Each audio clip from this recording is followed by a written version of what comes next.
Hey guys what's up, कैसे हैं आप लोग? आए हो बहुत अच्छे होंगे। और गाइस आपकी पढ़ाई चल रही होगी काफ़ी अच्छे से, ठीक है। सो लास्ट वीडियो हमने जो पढ़ा था बेसिकली उसमें हमने चैप्टर नंबर 7 कवर कर लिया था, जिसमें हमने बेसिकली बात की थी about the management and the meetings पूरा, ठीक है ना। सेक्शन नंबर हमने शुरू किया था ऑलमोस्ट 88 के पास से, and then we have cover till 122। Last section आपको याद होगा ओपीसी के ऊपर था। और इसके पहले हमने मीटिंग्स पूरा पढ़ा अच्छे से, section 96, section 100, rules of meeting, section 101 से लेकर 118 तक, मिनट्स तक की बात करी। सारी बातें हमने अच्छे से कर ली। तो I hope that the bunch of chapter 7 was interesting और आपको मजा आया होगा पढ़ने में। चैप्टर नंबर 7, ठीक है, सेक्शन नंबर 88 से लेकर 122 तक के बहुत सारे वीडियोस के अंदर मैंने आपको दिए थे। आज एक छोटा सा चैप्टर हम लोग कवर करेंगे, सेक्शन नंबर 123 से लेकर 127 तक के, which deals with the topic of dividend. आपको एजीएम मालूम ही अच्छे से, एजीएम में हम लोग 4 एजेंडा के बारे में बात किए थे, ठीक है। आज से लेकर हम लोग वो बात करेंगे वो 4 एजेंडा को लेकर। आपको याद होंगे 4 एजेंडास, अड्डा, ए फॉर अकाउंट्स। तो हम लोग इसके बाद का जो चैप्टर होगा, चैप्टर नंबर 9, उसमें हम बात करेंगे बेसिकली ऑफ अकाउंट्स, और आखिरी में आएगा ऑडिट 139 से लेकर 148, वो भी आपको मालूम होगा, ठीक है। तो 139 से 148 बाद में आएंगे। तो audit was the 4th A, first A was accounts approval, third D was directors जो बाद में आएगा, और बीच में एक डी था, याद है, डिक्लेरेशन ऑफ डिविडेंड। डिविडेंड वो चीज जो नॉर्मली एजीएम में डिक्लेयर होती है, फाइनल डिविडेंड। तो वो क्या होता है डिविडेंड, उसके रूल्स क्या है, लॉस प्रोविजंस क्या है, और इस पर सेकंड स्टैंडर्ड 3 लगता है, SS3। तो ये नया रिवाइज होके अक्टूबर 2018 में आ चुका था, तो वो आपको पढ़ना जरूरी है, ठीक है। सो मई या जून के बाद जो भी 19 के बाद एग्जाम्स रहेंगी उस पर ये सारी बातें अप्लीकेबल आपको रहेगी। तो मई और जून 19 से लेकर जो भी रहेंगे, फिर दिसंबर, नवंबर, दिसंबर 19 और वॉटेवर, तो आपको अप्लीकेबल रहेगी, ठीक है। तो will not waste much time and will discuss with the topic dividend, जो आपकी इंपॉर्टेंट भी है काफी अच्छा और आपको इंटरेस्टिंग भी लगेगा, ठीक है ना। आज का टॉपिक का नाम है डिविजिबल प्रॉफिट एंड डिविडेंड, ठीक है। There are the 2 different set of words, divisible profit and dividend. First will discuss about this 2 words, divisible profit. आप में से कई लोग सोचेंगे सर ये कौन सा word, divisible profit? We have heard about net profit, we have heard about gross profit, we have even heard about operating profit. Sir ये कौन सा वर्ड आपने नया पैदा किया, डिविजिबल प्रॉफिट? बहुत सिंपल सी पॉइंट है बच्चों, ध्यान से सुनिएगा अच्छे से।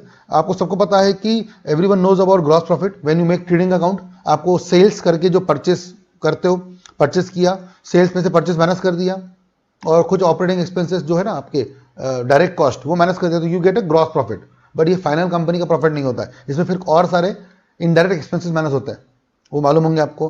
तो वो माइनस करने के बाद आपको बचता है नेट प्रॉफिट। मैं आपको अकाउंट्स नहीं पढ़ा रहा हूँ, ठीक है, आप ज़्यादा होशियार है अकाउंट्स में। मैं आपको सिर्फ एक डेमो दे रहा छोटा सा, कि सेल्स में से परचेज माइनस किया, कुछ खर्चे माइनस कर लिए, तो you get a raw profit, that is gross profit. Then you also deduct main expenses and you get net profit. Then you take this figure to where, P&L appropriation account. ये सबको पता होगा, P&L appropriation. ये जो net profit का balance है यहाँ पे आता है, ठीक है। और फिर यहाँ पे कुछ खर्चे होते हैं, जैसे कि हम लोग रिजर्व्स में ट्रांसफर करते हैं, आपको याद होगा, ठीक है। We transfer some amount in reserves, ठीक है। रिजर्व्स के बाद वी ट्रांसफर सम अमाउंट, अगर पुराना कोई प्रॉफिट होगा, सॉरी लॉस होगा सेट ऑफ करने में। ये सब करने के बाद, मतलब शॉर्ट में मैं आता हूँ काम की बात पे। मान लो ये सब खर्चे करने के बाद जो ऐसा प्रॉफिट बचता है, जो आपने पूरे गाँव को बांट दिया, टैक्स भी आ गया, टैक्स भी आ गया इसमें, मतलब टैक्स पे कर दिया आपने गवर्नमेंट का, लोगों के ड्यूज पे कर दिए, नॉर्मल एक्सपेंसेस आपने ये भी पे कर दिए थे, प्रिंटिंग, स्टेशनरी, सैलरी, वो सब वेजेस अगर चला गया था ऊपर में ही। तो सारे दुनिया के खर्चे बांटने के बाद जब वो प्रॉफिट जिसपे किसी का हक नहीं होता, अब सुनना मेरी बात फाइनल, वो प्रॉफिट जिसपे किसी का भी हक नहीं होता है, अब except the dividend, that is the share holders. Interest भी आपने भर दिया यहाँ पर। If the person is holding debentures और deposit, the person will get interest on that. अगर आपने बैंक से लोन लिया होगा तो you will be paying interest. So whatever expenses a company में incur in their business, every expenses has been deducted. Some expenses in while calculating GP, some expenses while calculating NP, and rest expenses here. जितने expenses दुनिया में हो सकता है आपने सब expenses, liabilities, dues सब सब सब सब पे कर दिया। ऐसा प्रॉफिट अब जिसमें किसी का भी हक नहीं है, वो प्रॉफिट होता है डिविजिबल प्रॉफिट। सबको समझ में आ रहा है? और उस प्रॉफिट से 2 चीजें होंगी। डिविजिबल प्रॉफिट अगर आएगा, उससे पहले क्या कटेगा, पे होगा, डिविडेंड पे होगा, और फिर भी पैसा बच गया तो आपने पढ़ा होगा अकाउंट्स में, इसको हम लोग बोलते हैं रिटेन्ड अर्निंग, जो नॉर्मली आपके बैलेंस शीट के लायबिलिटी साइड में आती है, रिजर्व सरप्लस के हेड में, P&L अकाउंट क्रेडिट बैलेंस। सुना होगा आपने ना, सबको मालूम ही अच्छे से, P&L अकाउंट क्रेडिट बैलेंस। मतलब दुनिया के सारे खर्चे बांटने के बाद तो हमारे पास क्या आया है, डिविजिबल प्रॉफिट। उसमें हमने क्या पे कर दिया, डिविडेंड दे दिया लोगों को, एक तो ये हमारे शेयर होल्डर का ही है, फिर भी पैसा बच गया तो this amount will be called as retained earnings. ये मालूम होगा आपको। और ये रिटर्न अर्निंग्स आती है हमारी बैलेंस शीट के लायबिलिटी साइड, है ना, P&L अकाउंट क्रेडिट बैलेंस के नाम से वगैरह। तो एक छोटा सा एग्जांपल दिया मैंने आपको अकाउंट्स की भाषा में समझाने का कि वो कौन सा प्रॉफिट है जिसको हम बोलते हैं डिविजिबल प्रॉफिट, क्योंकि वही प्रॉफिट से क्या पे होने वाला है वर्ड डिविडेंड। तो डिविडेंड पे का मतलब निकालने के लिए पहले कुछ जाना जरूरी था कि डिविजिबल प्रॉफिट वर्ड क्या है। तो हमारा मेन टॉपिक है, इसका नाम है dividend. What is dividend? Book में आएंगे बाद में obviously, but let me take you to the journey. And dividend word derive होता है लैटिन वर्ड जिसका नाम था डिविडेंडम। डिविडेंडम, क्या अजीब सा वर्ड है डिविडेंडम, बट व्हेन वी से डिविडेंडम इसका मतलब बेसिकली होता है लैटिन में टू डिवाइड। ठीक है, आप चाहो तो चेक कर सकते हो। जैसे एग्जांपल के लिए if you go to just let's say, हम लोग नॉर्मली गूगल में जाते ही हमेशा कुछ ना कुछ देखने के लिए, तो अगर मैं आपको दिखाऊं डिविडेंडम, ठीक है, तो डिविडेंडम अगर वर्ड आप टाइप करेंगे आपकी इस वर्ड में और आप इसका अगर आप मीनिंग निकालेंगे, ठीक है, डिविडेंडम का, तो इसका देखो एक ही मतलब आ रहा है बार बार, डिविडेंड डिविडेंड डिविडेंड। ठीक है, तो डिविडेंडम इज बेसिकली ये पैराग्राफ आप पढ़ सकते हो, ज्यादा बेस्ट वर्ड ऑक्सफोर्ड डिक्शनरीज की तरफ से आपको शायद दिख रहा होगा ना अच्छे से ये वाला वर्ड, तो आपको यहाँ पे कवर हो जाएगा कि लैटिन में डिविडेंडम वर्ड का मतलब होता है something to be divided, something to be divided. ठीक है ना, अगर आप कुछ भी वर्ड देखोगे डिक्शनरी में या कहीं भी तो यहाँ पे भी वही वर्ड इन्होंने यूज किया हुआ है कि लेट 15th सेंचुरी में उन्होंने एंग्लो नॉर्मल फ्रेंच डिवाइड करके वर्ड बनाया जिसका नाम है डिविडेंडम। उसका मतलब फिर से वही होता है समथिंग टू बी डिवाइडेड। ठीक है, तो ये एक एग्जांपल था बताने का आपको, इससे कोई मतलब नहीं है, आप उस पर भरोसा रखते हो मुझे मालूम है, तो I am just showing you Google just for the sake of बोलते ना extra things which we do in the class, but otherwise I know you have a trust on me, but then हमेशा बोलता हूँ कि trust मत करो और check किया करो। ठीक है ना, ठीक है, चेक करके देखा करो गूगल में और सब चीज़ों में देखा करो, अच्छा लगता है। रिसर्च डेवलपमेंट की आपकी आदत बढ़ती है, क्योंकि जब आप एक प्रोफेशनल बनोगे, जब एक कंपनी में एक CA या CS बन के जॉब करोगे, तो आप लोगों का काम ये नहीं कि किसी ने आगे रह कुछ बोला तो बिलीव कर देना। अरे आप लोग सर ऑडिटर हो, आप लोग ऑडिट करोगे, legal audit, finance audit, bank audit, tax audit, what not, audit करोगे आप, और आपको आगे ने बोला देखो ऐसा होता है, आपने बोला ओह अच्छा ऐसा होता है, नहीं सर ऐसा बोलोगे तो लोग कोई भी बेवकूफ बना देंगे आपको। आपको किसी बात पे बिलीव नहीं करना चाहिए, इसलिए मैं आपको जानबूझ के हैबिट लगाते रहता हूँ ये वाली, देखो देखो देखा करो, चेक किया करो, क्रॉस चेक किया करो। ठीक है ना, anyways so dividend word is English word जो ऊपर देख रहे हैं आप लोग। ठीक है ना, ये वर्ड बनता है डिविडेंडम से, जिसका मतलब होता है to divide, something to be divided.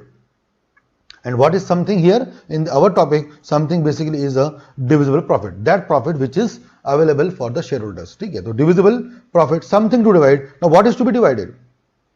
अगर if there are 4 friends and they are going to a pizza shop, let's say Domino's or Pizza Hut, and they are ordering 1 pizza, and 4 दोस्त है तो क्या कर रहे हैं, डिवाइड कर रहे हैं, डिविडेंडम, डिवाइडिंग द पिज्जा। अब वो कितने पीसेस आएंगे, डिवाइड बाय कैसे करोगे वो आपका कॉल, लेकिन करो। Are getting my simple example है, बट आपने डिवाइड किया है। अगर आपने एक सेल किया, कोई डेली मिल्क चॉकलेट ली है, परचेज की बड़ी सी 100 रुपए की, एंड यू नो उसमें छोटे छोटे बॉक्सेस होती है अंदर अंदर, और फिर आप डिवाइड करके देते हो सबको, ये ले तू ले सबको दे दिया। तो you are doing this, you are dividing actually, but something what in that chocolate may be pizza, but we are into law. तो हमारे लिए इस चैप्टर में what is what we are dividing, तो we are dividing obviously profit. But when we say what profit, which profit? Gross profit? No sir. Which profit? Net profit? No sir. Which profit? Operating profit? No sir. It is basically a divisible profit. Retained earning, undistributed profit. जो words आप लेना चाहते हो ले सकते हो, अलग अलग 2-3 वर्ड सुने होंगे आपने अपने अकाउंट्स में, 11-12 से आप अकाउंट पढ़ते आ रहे हो और बहुत जगह पे ये वर्ड्स यूज किए गए होंगे आपके अलग अलग समय पे। ठीक है ना, तो ये सब आपको यूज करते हो चलना है। I hope it is clear. ठीक है, चलिए तो लॉ पे आता है। तो मैंने आपको दोनों वर्ड्स का बेसिक अब तक क्या दे दिया है, एक इंट्रो दिया है। अब तक हमने सिलेबस शुरू नहीं किया, मे बी 10-15 मिनट हो चुके होंगे, बट एज यूजुअल हमने एक बेस तैयार किया है टॉपिक पढ़ने का। ठीक है ना, चलिए भाई, तो क्या क्या पढ़ेंगे इस पे मैंने आपको बताया था। चैप्टर 8 है, चैप्टर 7 तो हमने लास्ट में पढ़ ही लिया था, 122 सेक्शन तक के। ये चैप्टर 8 है। पहली चीज, सेक्शन कहां से कहां तक लगेगा, 123 से 127, 5 सेक्शन पढ़ेंगे हम लोग इस पे। ठीक है, डिविडेंड के रूल्स लगने वाले, वेरी गुड। और सबसे बड़ी चीज SS3 लगेगा। तो आपको मालूम है there are 3 SS, SS1, SS2, SS3। तो SS2 आपने पढ़ा था अभी लास्ट पॉइंट। SS1 बाद में पढ़ोगे आप लोग जब आपको डायरेक्टर्स का टॉपिक पढ़ने मिलेगा, क्योंकि बोर्ड मीटिंग के लिए SS1 लगता है, जनरल मीटिंग के लिए SS2 लगता है, और बोर्ड डिविडेंड के लिए SS3 लगता है। और अभी लेटेस्ट में एक SS भी लॉन्च हुआ है जिसका नाम है SS4 बोर्ड रिपोर्ट पे, तो वो भी शायद आपको बहुत जल्द अप्लीकेबल हो जाएगा अगर आप जल्दी जल्दी अपने एग्जाम्स पास नहीं करेंगे तो। मतलब अगर आपने इस अटेम्प्ट में पास नहीं किया तो डेफिनेटली नेक्स्ट अटेम्प्ट में फिर आपको लग जाएगा, ठीक है। तो अज्यूम करके कि रिकॉर्डिंग समर्स के लिए, मई जून के लिए, 19 के लिए चल रही है। अगर आप ये रिकॉर्डिंग देखेंगे फिर दिसंबर में, तो you need to be very much aware कि 134 सेक्शन जो है बोर्ड रिपोर्ट, उस पर भी SS4 आ चुका रहेगा दिसंबर या फिर 2020 तक के अप्लीकेबल हो जाएगा, ठीक है ना। तो लाइक दिस, तो SS, तो ये 4 बातें हमको ध्यान रखनी है, applicable chapter, applicable sections, applicable rules और फिर एप्लीकेबल स्टैंडर्ड, ठीक है। और सेक्शंस के 5 नाम है, अभी आपको अजीब लगेंगे बट एज यूजुअल जैसा होता है जब आप पूरा चैप्टर पढ़ लेते हो तब आपको इस सब सेक्शंस को रिलेट करना इजी हो जाएगा, ठीक है ना। तो सबसे पहले सेक्शन 123 है, डिविडेंड कैसे डिक्लेयर करते हैं। 124 है कि अगर डिविडेंड डिक्लेयर किया और आपने पे कर दिया, कई लोग उसको क्लेम नहीं करते या पे नहीं होता, वो अमाउंट को क्या करना। 124 में IPF सुना होगा आपने कई बार बहुत अच्छे से, investor education and protection fund, many people are aware about that, 7 years का प्रोविजन वगैरह पढ़ाऊंगा अच्छे से। 126 is right to keep the dividend और right shares everything in abeyance. What is abeyance word, ये आपको समझाऊंगा अच्छे से मैं। और सबसे आखिरी में पेनाल्टी या पनिशमेंट, जो भी मैं आपको पढ़ा रहा हूं, अगर आप ढंग से नहीं करोगे, अगर आपको डिविडेंड पे करने मैंने बोला था बट अगर आप डिविडेंड पे नहीं कर रहे हो तो क्या होगा, ये सब बातें हम लोग कवर करेंगे आने वाले समय में, ठीक है ना। तो मैं ये वीडियो को 2 पार्ट में दूंगा। पहले पार्ट में हम लोग बेसिकली इंट्रोडक्शन पढ़ेंगे, सेक्शन नहीं पढ़ेंगे, और अगले पार्ट में हम लोग सेक्शन पढ़ेंगे, ठीक है। तो थोड़ा सा पूरा वीडियो अच्छे से देखिएगा और समझिए अच्छे से, ठीक है ना। डन गाइस, तो शुरू करते हैं। अब तक जो बातें हमने करी बेसिकली वो बातें हमने करी as per legal language, Latin word, ये वो। अब आते हैं लॉ में, definition and meaning of dividend. So dividend word has been defined in company act section number 2 clause 35।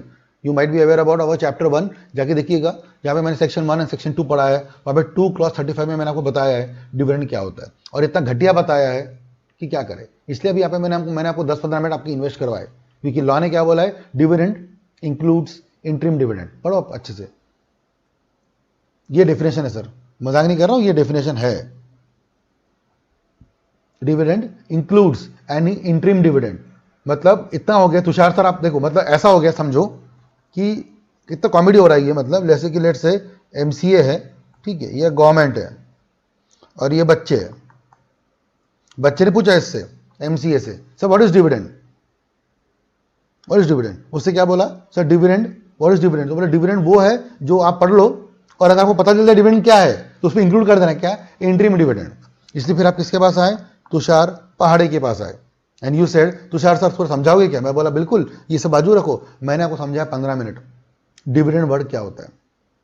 और अब when you go to MC क्या बोलेगा, तुषार सर ने पढ़ाया है ना डिविडेंड क्या होता है, बोले हाँ। तो अब जो पढ़ाया सर ने ना उसमें उनसे ये भी पूछ लेना व्हाट इज इंटरिम डिविडेंड, मतलब आपको बताया कुछ नहीं क्या है, डिविडेंड क्या होता है। सेक्शन में मतलब 235 में, मैं बुराई नहीं कर रहा हूँ भाई, गवर्नमेंट की हमारे माई बाप है, हमारे माई बाप है गवर्नमेंट और MCA, तो मैं मजाक कर रहा हूँ, मस्ती, आपको पता है मस्ती कर रहा हूँ। वो इंट्रोडक्शन में डेफिनेशन में बहुत ही घटिया डेफिनेशन देते हैं, बट ऑब्वियसली चैप्टर दिया है सर, पूरा इतना बड़ा दिया क्यों है, सेक्शन 123, 124, 125 में करेंगे क्या हम लोग, ये तो करने वाले, ठीक है ना। एनीवेज, तो डिविडेंड क्या होता है वो देखेंगे हम लोग। It is inclusive definition and not exhaustive. समझ में आ ही रहा है, एग्जॉस्टिव मतलब अच्छे से खोल के समझाया गया ना, समझाया नहीं गया, they are saying inclusive.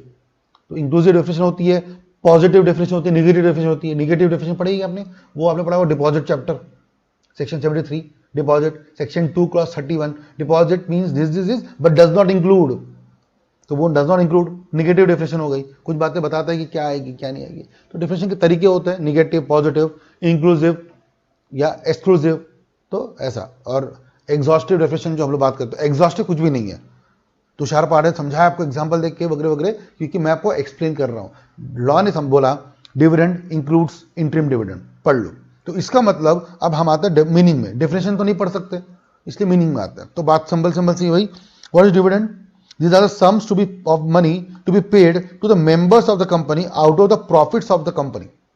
2-3 word मैंने अंडरलाइन किए, dividends are sum of money to be paid to the members of the company, जो कंपनी के मेंबर्स जिन्होंने कंपनी पैसा लगाया था, 1 लाख 2 लाख या 15,000 या वॉट एवर उन्होंने पैसा लगाए थे, और उनके पैसों पर कंपनी ने क्या किया, बिजनेस किया, कंपनी ने आज जो भी प्रॉफिट कमाया है वो किसके बदले, डायरेक्टर ने मेहनत की, मैं जानता हूं, बट मेहनत दो लोगों ने की उसमें, एक जो ब्रेन लगाते हैं, एक जो पैसा लगाते हैं। ब्रेन लगाने वाले director, they got salary, they have got remuneration, but पैसा लगाया है किसने, शेयर होल्डर ने। दिमाग लगा लो लेकिन पैसा नहीं है तो दिमाग कोई काम का नहीं।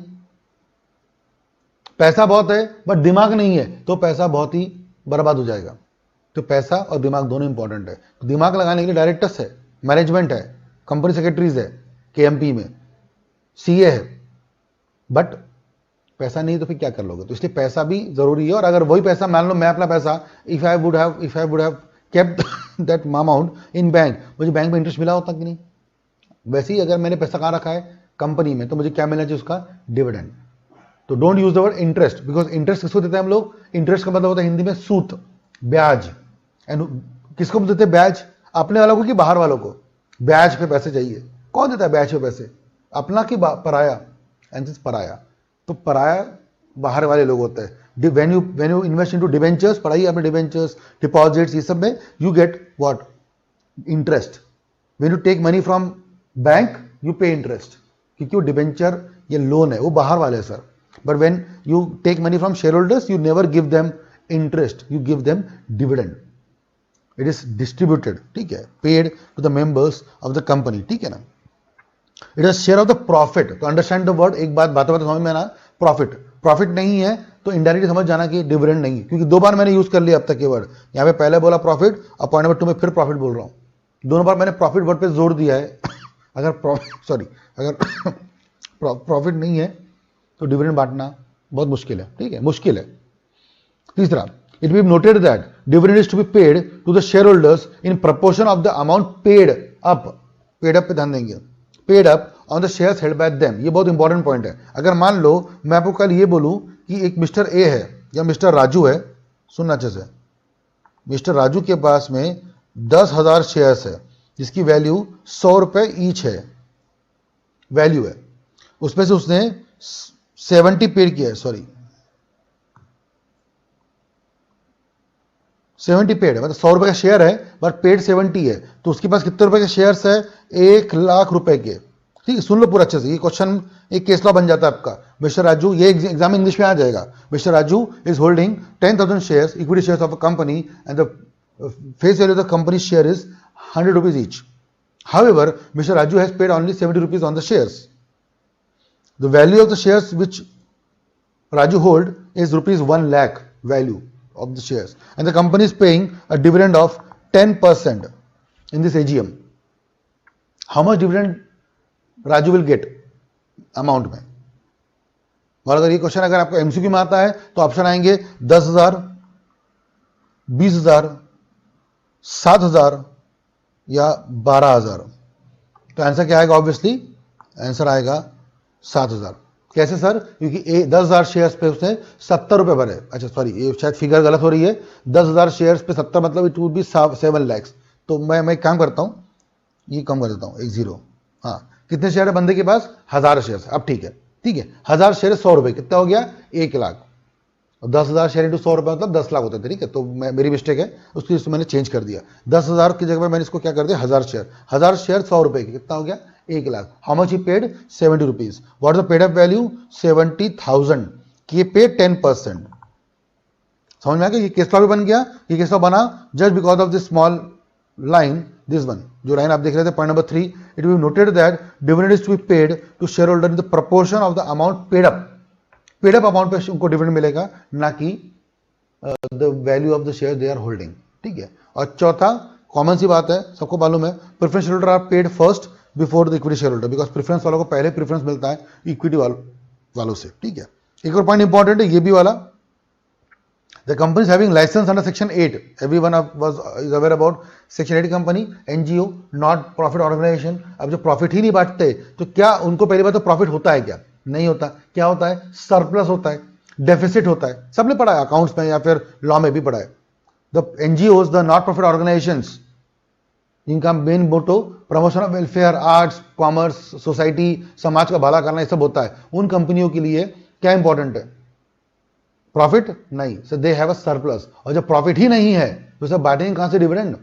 डिविडेंड कहां से बढ़ेंगे? तो ध्यान रखना, पहली बात तो इन सेक्शन 8 कंपनियों को प्रॉफिट होता नहीं, पहली बात, और हुआ गलती से भी तो वो डिविडेंड में पे नहीं होता, ठीक है? वो पढ़ लो पूरा अच्छे से line, prohibited from paying the dividend and they apply the profit in promoting the objects. Last line बहुत इंपॉर्टेंट है, अगर गलती से हो भी गया तो they apply the profits in promoting their objectives, जो उनके फ्यूचर ऑब्जेक्टिव्स है उस पर वो लोग पैसा लगाते हैं, ठीक है? आई होप आप समझ गए होंगे। ये केस लॉ अगर आपको लिखना है तो एक बार आप लिख सकते हो, चाहो तो आपको अगर डेवलपमेंट चाहिए या फिर कुछ हेल्प चाहिए तो पढ़ लिख लो, ठीक है? इसको लिख लो फटाफट, फिर हम लोग आगे बढ़ते हैं। एक छोटा सा पॉज इसको ले लीजिए अगर आप चाहो तो लिखना है तो, ठीक है? सो दैट मैं आगे बढ़ूं और आप इसको लिखते रहो, ठीक है ना? तो एक बार इसको पॉज कर लीजिए वीडियो को और लिख लीजिए, फिर हम लोग आगे बढ़ेंगे इसके बाद। चलिए भाई, ठीक है, तो आगे बढ़ते हैं फिर। तो दिस वाज अ सिंपल सा एग्जांपल जो हमने बात करी अभी, ठीक है ना? तो ये तो हो गया एक बेसिक से इंट्रो आपके पास, जो आपको सिलेबस में एग्जाम में तो डिविडेंड चैप्टर पढ़ने के लिए हेल्प करेगा, ठीक है ना? इससे कुछ साबित होता नहीं है वैसे भी। फिर अभी मैंने आपको बताया था that we discuss right now what is difference between dividend and interest, ठीक है? I told you whenever we talk about interest it is basically paid to outsider, whenever we pay dividend basically it is paid to the insider. एक तो ये बात आपको ध्यान रखनी है, ठीक है ना? एक काम करते हैं, हम लोग पढ़ते रहेंगे और साथ साथ में will make a difference also, ठीक है ना? मैं आपको बना के भी देता हूं।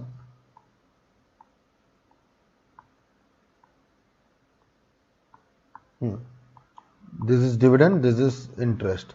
So first thing is the what do you say, the category किसको देते हैं हम लोग? ये वाला category, dividend is paid to insider, it is paid to outsider, ठीक है? ये पहला पॉइंट हो गया। अभी पहले पढ़ लेते हैं। While dividend is paid on a preference or equity shares, interest is paid on debentures and long term debt. So point number 2 is impact किस पे पड़ता है इसका?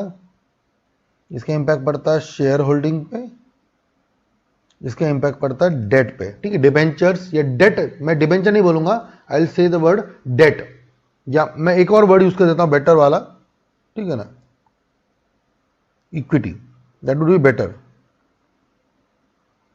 नो डोंट टेक इक्विटी मतलब equity shares, equity means old capital, ठीक है ना? और डेट मतलब borrowed capital. Interest is debt while all like debts is paid out of company's assets generally, जो मैंने आपको बताया था।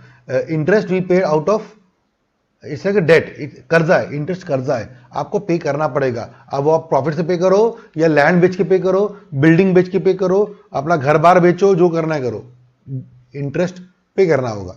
डिविडेंड ऐसा नहीं होता, डिविडेंड में अगर नो प्रॉफिट नो डिविडेंड, ठीक है ना? Point number 2, dividend how become debt only after being declared. ये बहुत अच्छी चीज है। एजीएम में डिविडेंड हमेशा क्या होता है? हर साल डिक्लेयर होता है। अगर एजीएम में डिविडेंड डिक्लेयर नहीं हुआ तो डिविडेंड पे नहीं होगा। अनलाइक डिबेंचर्स, डिबेंचर्स में इंटरेस्ट देखो मालूम होगा, 10% डिबेंचर्स, 12% डिबेंचर्स, मतलब डिबेंचर पे या लोन पर कितना इंटरेस्ट पे करना है ये डे 1 से क्या होता है? फिक्स होता है, ठीक है? तो इसका जो नेचर है, यहां पे I write third word nature, it is flexible, है ना? फ्लेक्सिबल है, जबकि ये कौन सा हो गया? फिक्स, ठीक है? आप समझ रहे हो ना? इसको मैं शॉर्ट में लिख के दे रहा हूं, ये आपको हेल्प करेगा। हाँ, मैं I person like this point, third one, मुझे थर्ड वन बहुत ज्यादा पसंद आता है, ठीक है? ये वाला point, that is interest is charge on the profit where is a dividend is a appropriation of profit. अभी समझने में थोड़ा टाइम लग सकता है, ठीक है ना? Dividend is interest is a charge on profit, ठीक है? Category dividend is a appropriation of profit, जबकि ये जो है चार्ज है। What does it mean? बहुत सिंपल सुनना अच्छे से। इंटरेस्ट इज चार्ज, जबकि डिविडेंड इज अप्रोप्रिएशन। चार्ज हक, इंटरेस्ट प्रॉफिट पर हक रखता है, मैं तो लेके रहूंगा, मतलब प्रॉफिट के पहले इंटरेस्ट, प्रॉफिट के बाद डिविडेंड। अगर ऐसा बना लो आप, समझ लो, ठीक है? अगर मैं बात करूं प्रॉफिट, तो प्रॉफिट के पहले क्या आएगा? इंटरेस्ट आएगा, प्रॉफिट के बाद क्या आएगा? डिविडेंड। मतलब अगर प्रॉफिट 0 है तो डिविडेंड 0, इसलिए वहां पे लिखा हुआ है dividend is a appropriation. Dividend appropriation है प्रॉफिट का। मतलब अगर प्रॉफिट 100 रुपया होगा तो डिविडेंड शायद 20 रुपये होगा, याद है? क्योंकि मैंने आपको यहाँ पे एक फ्लोचार्ट बना के दिया था ना, ये फ्लोचार्ट भी नहीं बोलूंगा एक्चुअली, मैंने आपको ये बना था ना, आपको कहा गया भाई ये बैलेंस शीट और P&L अकाउंट, देखो ये नेट प्रॉफिट है, तो पहले रिजर्व कटेंगे, टैक्स कटेंगे, गांव भर की चीजें कटेंगे, फिर जाके क्या कटेगा यहाँ पे?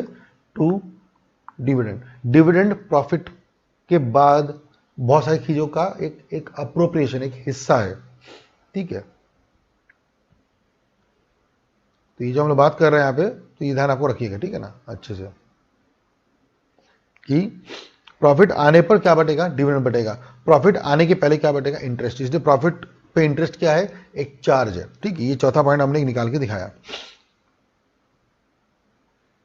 The power to pay dividend is an inherent in a company and is not derived from the Companies Act 2013 और any other memorandum article। Inherent है, मतलब ये डिक्लेयर किया जाएगा तभी आएगा, नहीं तो ऐसे कोई कंपनी में लिखा हुआ है कि हर साल 10% बांटना ही है, ऐसा कुछ नहीं है। डिविडेंड का इंटरेस्ट का होता है बॉस, इंटरेस्ट तो बांटना होता है। अगर आपने बताया at the time of issue, तो इंटरेस्ट आपको हर साल उतने % बांटना ही पड़ेगा, ठीक है।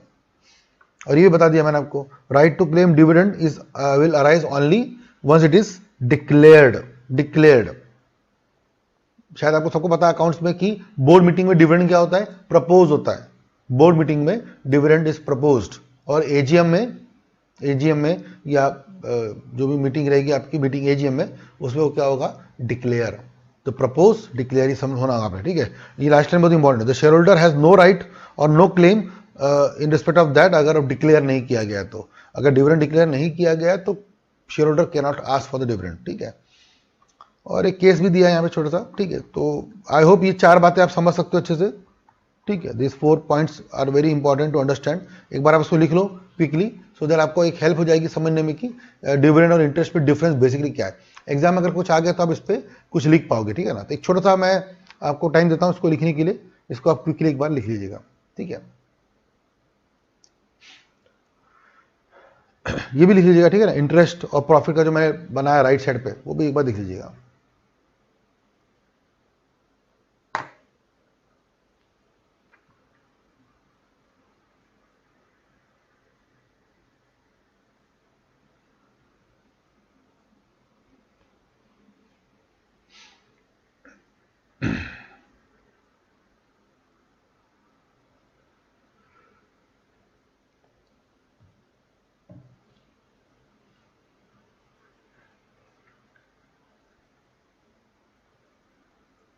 ठीक है भाई, चले आगे। तो ये तो हो गया basically difference between interest and dividend. Now what are types of dividend, वो भी देख लेते हैं एक बार, ठीक है। मैं आपको 2 बातें बताऊंगा। डिविडेंड के 2 टाइप्स होते हैं वैसे तो, फाइनल और इंटरिम, और 2 कैटेगरी और भी है, dividend on preference shares and dividend on equity shares, ठीक है। ये बाद में पढ़ेंगे, पहले ये पढ़ते हैं। ये बहुत इंपॉर्टेंट पैराग्राफ है भाई, अच्छे से समझना, ठीक है। It will take 10 minutes to understand, बहुत इंपॉर्टेंट है, एक वर्ड उसमें इंपॉर्टेंट है। सबसे पहले, final dividend is recommended in by the board in its report to the shareholder as the requirement of Company Act 13, which is attached to the balance sheet of the relevant financial year। सबसे पहला word recommended by the board। तो BOD क्या करेगा, recommend, that इसको हम लोग बोलते हैं proposed dividend। तो ये भी एक बार ध्यान रखना अच्छे से, मैं जो बनाने वाला हूं अभी, ठीक है।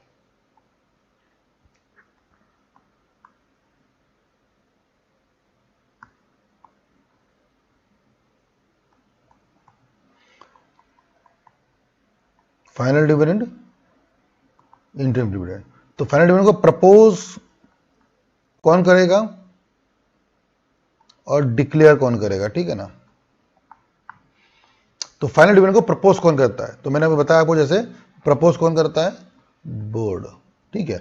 बोर्ड ऑफ डायरेक्टर्स प्रपोज करता है फाइनल डिविडेंड को। तो लेट्स से एजीएम, मान लो अभी आपने पढ़ा हुआ है chapter of AGM. AGM let's say मान लो 25 सितंबर को, मान लो 30 सितंबर के पहले एजीएम होती है। लेट्स से 25 सितंबर 2019 is the date of AGM, ठीक है। लेट्स से 25 सितंबर 2019, उसके ठीक 25 दिन 21 दिन पहले, मतलब 25-26 दिन पहले बोर्ड मीटिंग हुई होगी, इसमें नोटिस दिया होगा। तो मैं लेट्स से 1 मंथ पहले लेता हूं, 25 अगस्त 2019, ठीक है। तो व्हाट हैपेंड ऑन 25 अगस्त, इस दिन क्या हुआ, बोर्ड मीटिंग हुई। इस दिन बोर्ड ने डिसाइड किया कि let's pay 10% dividend to every share holder, let's give this time 10% dividend to every share holder. तो बोर्ड में क्या किया, यहाँ पे एक्चुअली प्रपोज किया है। अब कितना प्रपोज किया है, 10%। अब इस दिन जिस दिन एजीएम है, किस दिन, 25 सितंबर को, उस दिन आता है एजेंडा नंबर 2। बताया था मैंने आपको स्टार्टिंग ऑफ वीडियो में, 4 एजेंडा रहते हैं। पहला एजेंडा अकाउंट्स अडॉप्शन का, दूसरा एजेंडा डिविडेंड डिक्लेरेशन का। वहां पे डायरेक्टर्स मेंबर्स क्या करेंगे, डिक्लेयर करेंगे। कहां पे करेंगे डिक्लेयर, एजीएम में। तो डिक्लेयर कौन करता है बच्चों, ठीक है, डिक्लेयर कौन करता है? मेंबर्स। तो ये दो वर्ड ध्यान रखना।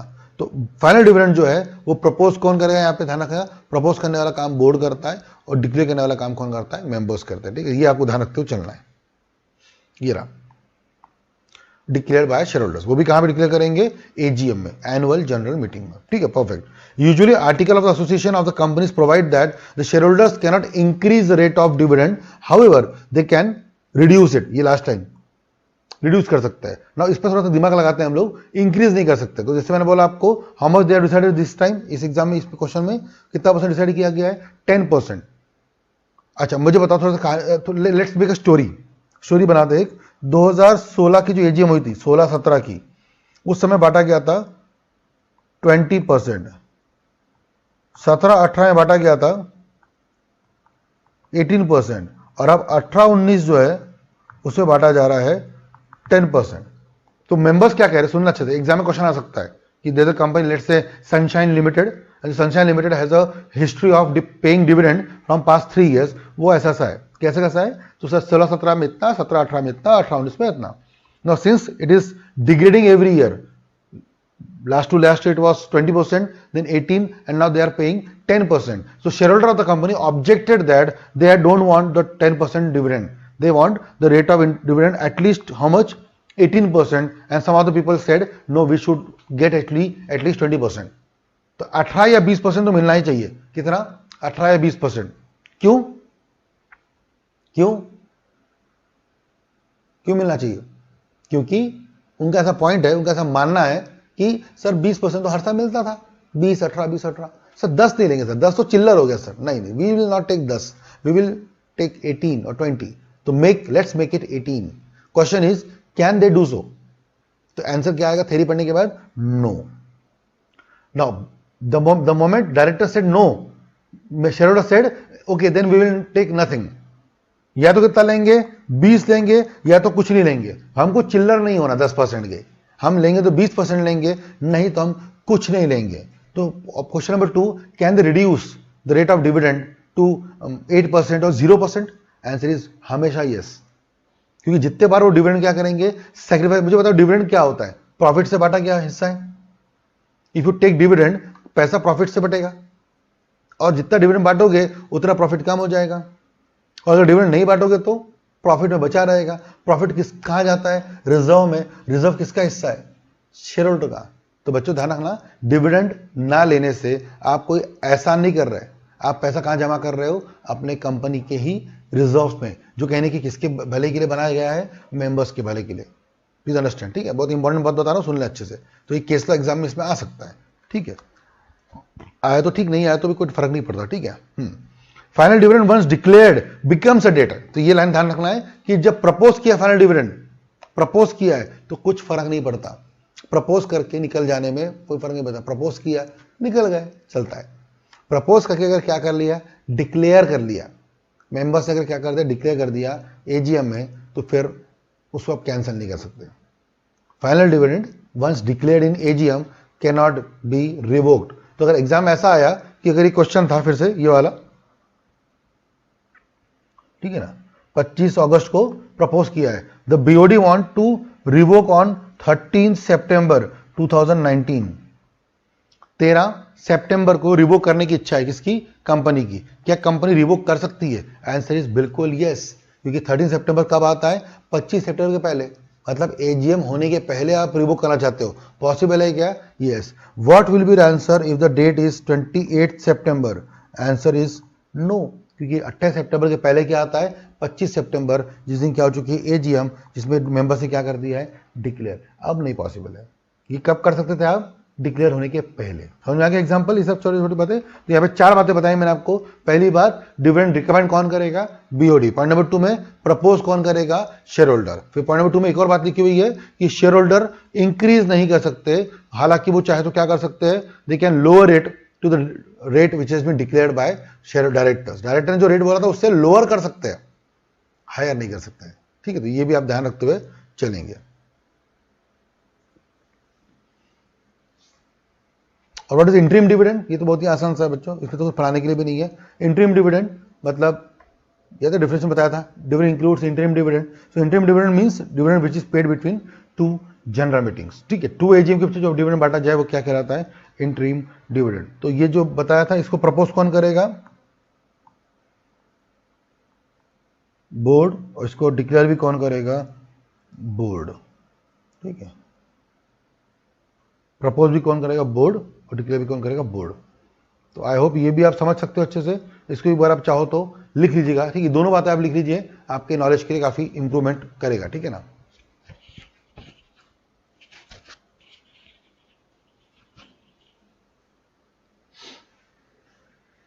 एक काम कर सकता है, इसको पॉज कर लीजिए, सो दैट मैं आगे बढ़ता हूँ, ठीक है ना। आप इसको पॉज कर लीजिए, हम लोग बाद में फिर इसको, मतलब आप जब भी चाहो इसको पॉज करके लिख सकते हो, मैं आगे बढ़ना चाहूंगा, ठीक है ना।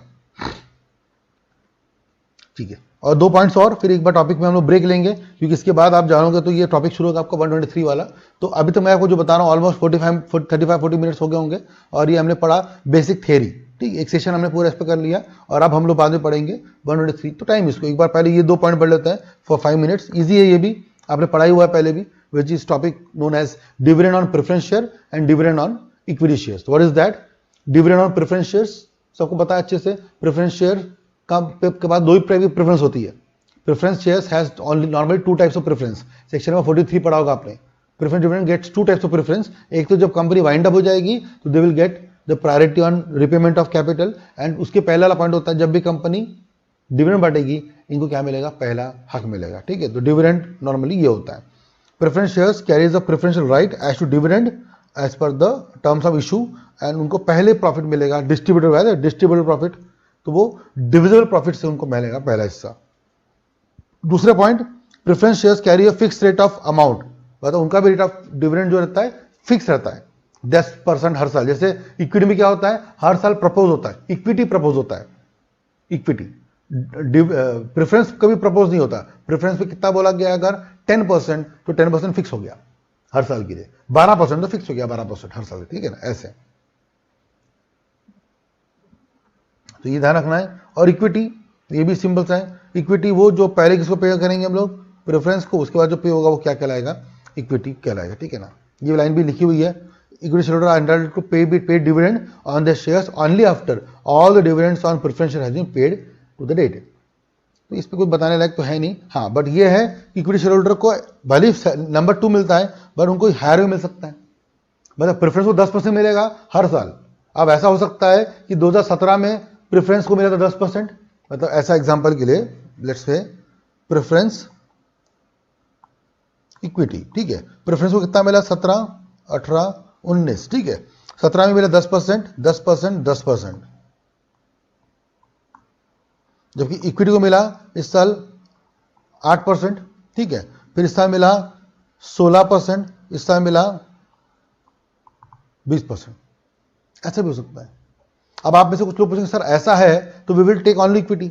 अब सुनना इसमें अच्छे से, अगर कंपनी स्टेबल है, स्टेबल अच्छी कंपनी है, तो कभी भी क्या लेना चाहिए, इक्विटी, क्योंकि उस पर प्रॉफिट, जैसे इन्फोसिस, रिलायंस, टाटा, महिंद्रा, ठीक है, टीसीएस, और कुछ कंपनी ऐसी है जिसमें सब कुछ ठीक है, अच्छा है, तो कभी भी क्या लीजिए आप, क्योंकि आपको पता है कि प्रॉफिट कम नहीं होगा, इनका प्रॉफिट ज्यादा बढ़ेगा, and you will get always extra %।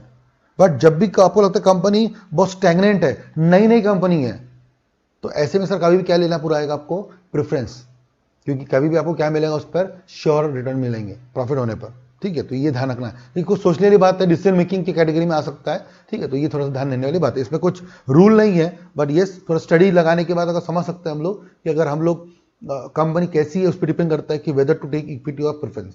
अगर कंपनी डाउटफुल है, डामाडोल है, और उस पर अगर आप क्या ले रहे हो, इक्विटी ले रहे हो, तो सर पैसे डूबेंगे आपके फिर, ठीक है। तो इसलिए ये सब बातें सोचनी पड़ती है, ठीक है। तो बस काफी इसमें भाई इतना आज के लिए फिर इस टॉपिक में, मतलब ठीक है ना। आपके पास तो ऑब्वियसली नया वीडियो होगा, वो आप चाहो तो नेक्स्ट पढ़ सकते हो, बट मैं आप ब्रेक लूंगा यहाँ पे, so that I want to bifurcate this 2 points into different videos. पहला वीडियो हमने जो पढ़ा वो बेसिकली पूरा कवर करता है एक बेसिक प्रोविजंस, इसमें कोई सेक्शन नहीं पढ़ाया मैंने आपको सिर्फ समझाया कि डिविडेंड, डिविडेंडम, लैटिन वर्ड से कैसे आया, क्या आया, सब बातें हमने बेसिक एक इंट्रो पढ़ लिया, ठीक है ना। अब हम लोग जो नेक्स्ट 10-12 पेज पढ़ेंगे, इसमें हम लोग सेक्शन 123, 124, 125, ये 3 सेक्शन बड़े हैं। 126 छोटा सा ही है, 2 लाइन का ही है, और फिर सबसे मेन है 127। तो ये हम लोग 5 सेक्शंस कवर करेंगे नेक्स्ट वीडियो में, ठीक है ना। तो ये ध्यान से रखिएगा अच्छे से, और हम लोग यही रुकते फिर इस वीडियो में आज, और वापस से मिलेंगे तुरंत नेक्स्ट वीडियो में पार्ट बी इस चैप्टर का, जिसमें हम लोग बात करेंगे about the rules and the procedure and provisions of dividend as per the company act 2013। So see you soon, bye bye and take care.